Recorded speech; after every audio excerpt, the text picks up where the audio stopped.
morning mga ka-auto. Ayan yung kumpare ko, ng problema sa kanyang sasakyan. Muntik nang kumatok yung kanyang sasakyan. Yan, samahan niyo po kami sa paggawa kasi umalagapak yung kanyang makina. Yan po.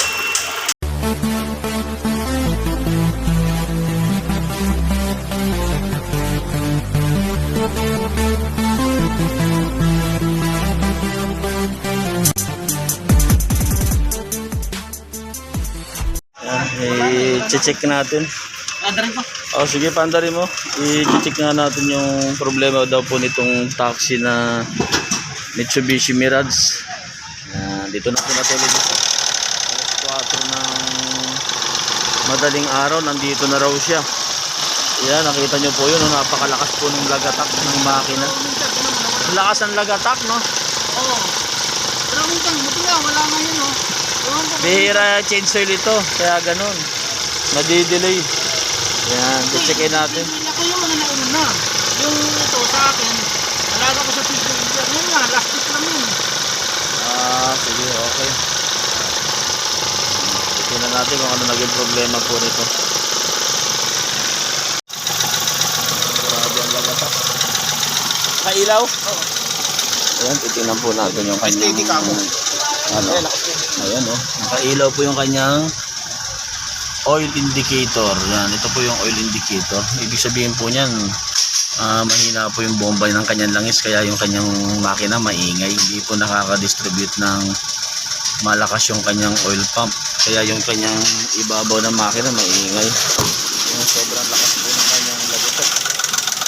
Ayan o, kumakasok. Kaya papatay na po natin yung makina. Pare, pakipatay mo na yung makina. I-check po natin yung kanyang ano. I-check mo natin yung ano mo. Strainer, baka barado na. Pero pag hindi barado yan, may problema yung kanyang oil pump. Bubuksan natin yung oil pump yan, papalitan. Ayan.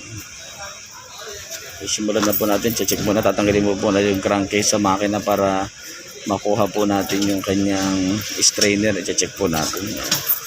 Ayan po, natanggal natin yung crankcase. Yan, napakaputik oh. Sobrang kapal po ng putik. Yan, lalo na po ito. Yan, nakita nyo po yan. Sobra pong kapal ng putik. Kaya tatanggalin po natin itong strainer niya. Titignan po natin kung malilinis pa po ito sa loob. Kung hindi po mapapalitan po natin. Yan po yung dahilan. Kaya nagkaroon po ng problema yung kanyang distribute ng ng langis. Nahirapan po umakyat dahil barado na po yung mga oil gallery niyan. Ayan. Ito po first pa lang po ito. Unang paraan pa lang po ito. Titignan po natin kung makukuha sa linis na strainer. Pagka hindi po, sigurado po may problema na yung kanyang oil pump. Kasi umiilaw na po yung kanyang oil indicator. Mahina na bumaba yung kanyang oil pump. Yan. Susubukan po muna natin sa strainer. Yan, bababa na po natin yung strainer. Yung strainer po, mayroon po yan dalawang gis na tornilyo kabilaan. Tinanggal ko na po yung tornilyo yung gis na dalawa. Yan, tatanggalin na po natin. Yan, titignan po natin sa loob. Sobrang barado na po ito.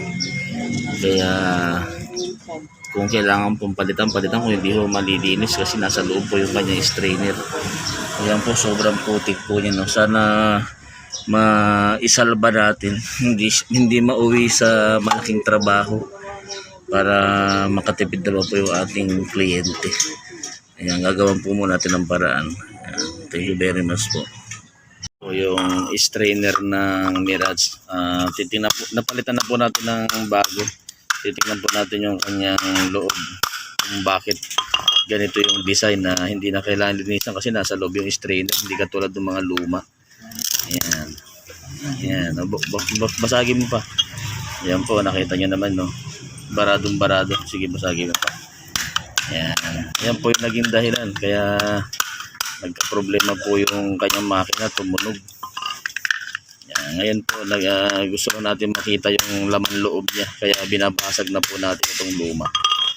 Yan, kaya iingatan nyo po yung inyong sasakyan, agapan nyo po yung pag-change oil kasi madali po magbara to. Ayan, sige pa, basagin mo pa. Hindi, wala eh. Wala yan ah. Yan. Ayan po. Nakita nyo kung paano karumi. Baradong-barado na. Kaya talagang hindi po aakyat yung langis sa ibabaw ng makina. Magkakaroon po talaga ng ingay. Ayan. Thank you very much po. Itong loob nito, screen po yan yung parang kulambo. Pero sa tagal po mag-change oil, baradong-barado na po yan. No?